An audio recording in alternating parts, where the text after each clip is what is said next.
नमस्कार साथियों। आज हम पढ़ने वाले हैं कैलेंडर। इसके अंतर्गत मुख्य भूमिका होती है विषम दिनों की। तो विषम दिन क्या होते हैं? जो किसी भी माह के जो कुल दिन हैं उनकी संख्या में जब हम 7 से डिवाइड कर देते हैं तो क्या होता है, कुल दिनों में 7 से डिवाइड कर देने से जो संख्या निकलती है बाकी की, वो क्या कहलाते हैं? हमारे विषम दिन कहलाते हैं। जैसे कि हमने देखा यहाँ पर माह लिखा हुआ है, जनवरी से लेकर दिसंबर तक माह दिए हुए हैं। जनवरी में कुल दिनों की संख्या 3 है, तो उसका विषम दिन क्या होगा? 7 से डिवाइड करने के बाद 3 शेष रहेगा, इसलिए क्या होती है? विषम दिन की संख्या 3 होती है। थोड़ा सा ध्यान रखने की बात फरवरी में होती है। जिस वर्ष लीप ईयर होता है, लीप ईयर में क्या होता है? एक दिन विषम रहता है, बाकी सामान्य दिन में 0 उसका विषम दिन होता है, क्योंकि 28 पूरी तरह से 7 से विभाजित है। इसी प्रकार से हम आगे किसी भी माह का ज्ञात कर सकते हैं, ठीक है। लेकिन इसमें ये है कि अगर मान लो हमें बार बार नहीं निकालना है तो जून तक की जो संख्या होती है, जून तक की संख्या की जो विषम दिन होते हैं, इनकी संख्या कितनी निकलती है? विषम दिनों की संख्या 6 निकलती है, ठीक है। तो जून तक जो दिन होते हैं टोटल 6 विषम दिन होते हैं। अब वो 6 कैसे होते हैं कि हमने देखा 3 3 6 और 3 2 कितने? 8 8 और 3 कितने हो गए? 11 हो गए। 11 और 2 हो गए 13। अब 7 से जब 13 को डिवाइड करते हैं तो शेष 6 रह जाता है, इसलिए जून तक के विषम दिन कितने आ जाते हैं? 6 आ जाते हैं। उसके बाद हम ऐड करते जाते हैं और देखते जाते हैं। मुख्य रूप से एक सामान्य वर्ष जो होता है, सामान्य वर्ष में 52 सप्ताह होते हैं और एक विषम दिन निकलता है उसका, ठीक है। तो एक विषम दिन निकलता है। अब हम आगे बात करेंगे सवाल के ऊपर देखेंगे। सवाल आता है, आज यदि गुरुवार है तो आज से 65 दिन बाद कौन सा दिन होगा? उनने बात की है कि आज गुरुवार है और आज से 65 दिन की बाद की बात की है, मतलब 65वां दिन ज्ञात नहीं करना है, यहाँ पे हमें बात करनी है 66वें दिन की। हमें ज्ञात करना है 66वां दिन। तो 66वां दिन ज्ञात करने के लिए क्या होता है, इसको हम 7 से डिवाइड कर देते हैं। 7 से जैसे ही डिवाइड करेंगे आप तो कितना शेष रहेगा? 3 शेष रह जाएगा, क्योंकि 7 नाम 63 होते हैं, 3 रह जाते हैं शेष। तो ये क्या है? हमारे विषम दिन आ गए। अब विषम दिन में इनमें क्या होती है? एक खास बात होती है, जो रविवार का जो दिन होता है, रविवार को हम 0 मान के चलते हैं और शनिवार तक ऐसे क्रम से रविवार को 0, सोमवार को 1, 2, 3 इस प्रकार से शनिवार तक 6 निकल जाते हैं। तो यहाँ पे हमने देखा ये 3 किसका कोड रहता है? हमारा बुधवार का रहता है। बुधवार को हम तीसरा दिन मान के चलते हैं। तो यहाँ पे बात की गई है किसकी? 66वें दिन की। तो बुधवार तो हो गया अपना कौन सा? यहाँ पे जो 66 निकालना है, आज गुरुवार है, बुधवार हो गया हमारा पहला दिन। निकालना कौन सा है? तीसरा दिन निकालना है। तो बुधवार है पहला, गुरुवार कौन सा आएगा? गुरुवार दूसरा आएगा और इसका शुक्रवार आ जाएगा तीसरा। शुक्रवार हमारा तीसरा दिन हो जाएगा, मतलब कि 65वां दिन कौन सा होगा? हमारा शुक्रवार होगा। अब बात करेंगे आगे के सवाल पे। देश की स्वतंत्रता के समय यानी कि 15 अगस्त 1947 को कौन सा दिवस था? इसमें दिन निकालना है कि कौन सा दिन 15 अगस्त 1947 को दिन था, ठीक है। तो अब यहाँ पे इस प्रकार के जो क्वेश्चन होते हैं, इनमें हमें ध्यान रखनी होती हैं 3 चीज़ें। 3 चीज़ें कौन कौन सी ध्यान रखनी होती हैं? सबसे मेन ध्यान रखना होता है हमें शताब्दी।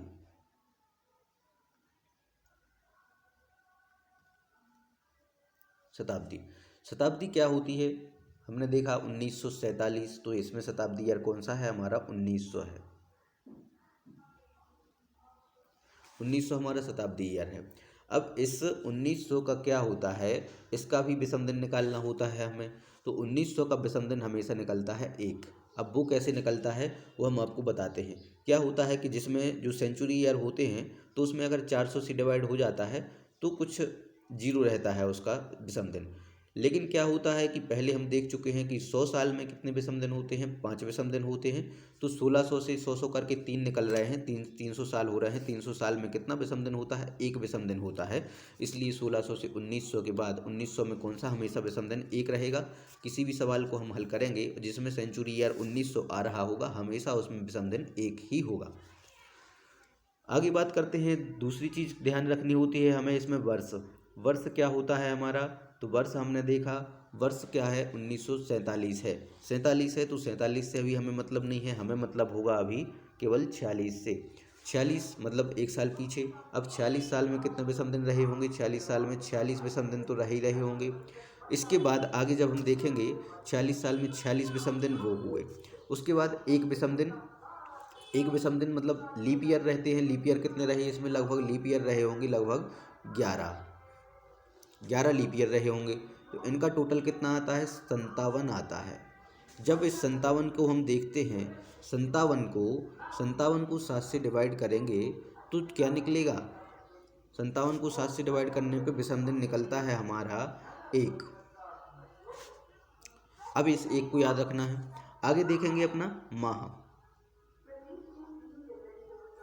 माह में क्या होता है, माह में हमें ये ध्यान रखना होता है कि कौन सा माह है और इसके विषम दिन क्या क्या हो रहे हैं। तो हमने देखा अगस्त।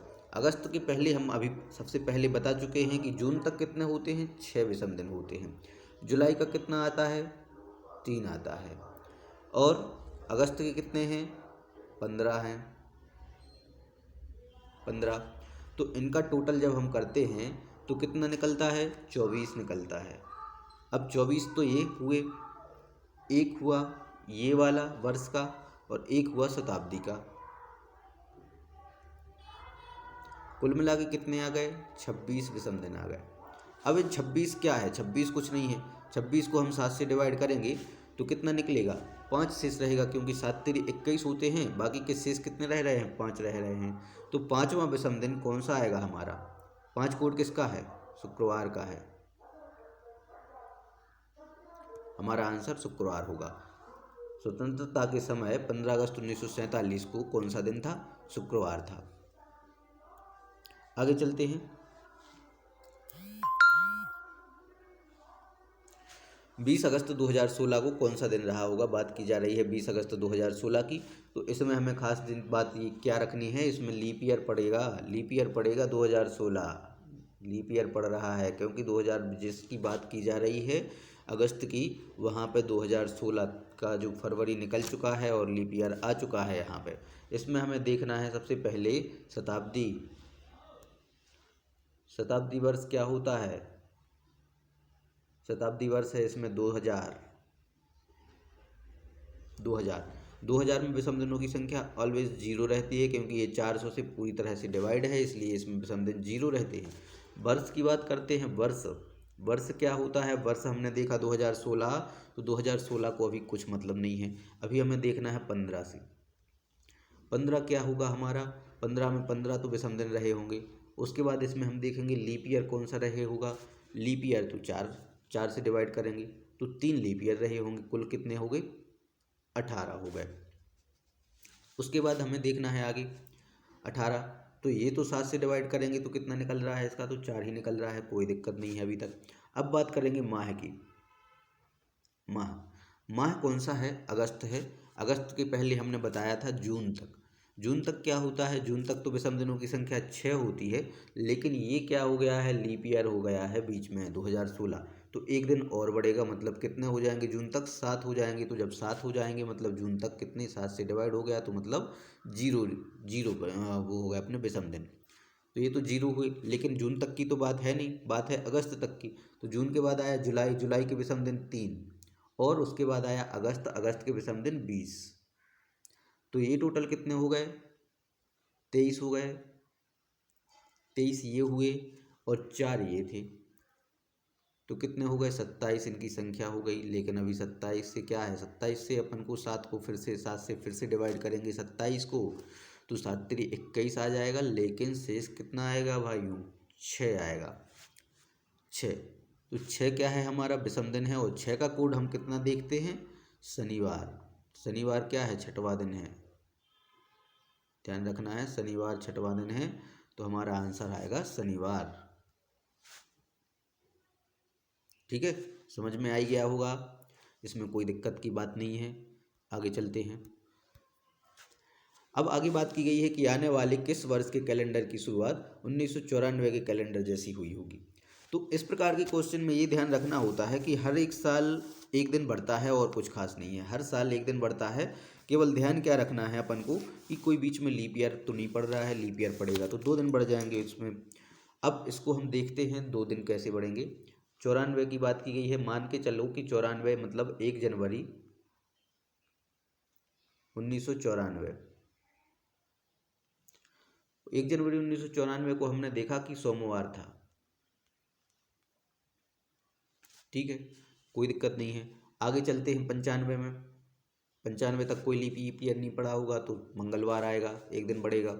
उसके बाद हमने देख रहे हैं, इसको ध्यान रखना, सोमवार पहले दिन सोमवार है 1 जनवरी 1994 को। 95 को मंगलवार आएगा। 96 को हम देखेंगे तो क्या आएगा, बुधवार आएगा। 97 को देखेंगे तो 96 को देखेंगे तो बुधवार आएगा। 97 के बाद क्या होगा, 97 में 2 दिन बढ़ेंगे। 2 दिन क्यों बढ़ेंगे, क्योंकि 96 इसमें अपन का लीप ईयर पड़ चुका है, तो इसमें गुरुवार ना आके क्या आ जाएगा, शुक्रवार आएगा। 97 में आ जाएगा शुक्रवार, ठीक है। 98 में क्या आएगा, 98 में आएगा शनिवार। 99 में वहीं हम देखेंगे, 1999 में क्या आ जाएगा, रविवार होगा। 1 जनवरी 1999 को रविवार होगा। और 1 जनवरी 2000, 1 जनवरी सन 2000 को कौन सा दिन होगा, सोमवार होगा। देखो अब यहाँ पे 1994 में सोमवार था, और कब आ रहा है, 1 जनवरी 2000 को भी सोमवार आ रहा है। मतलब कहने का ये है कि आने वाला जो कैलेंडर होगा वो सन 2000 का कैलेंडर 1994 के कैलेंडर से मैच करेगा। धन्यवाद।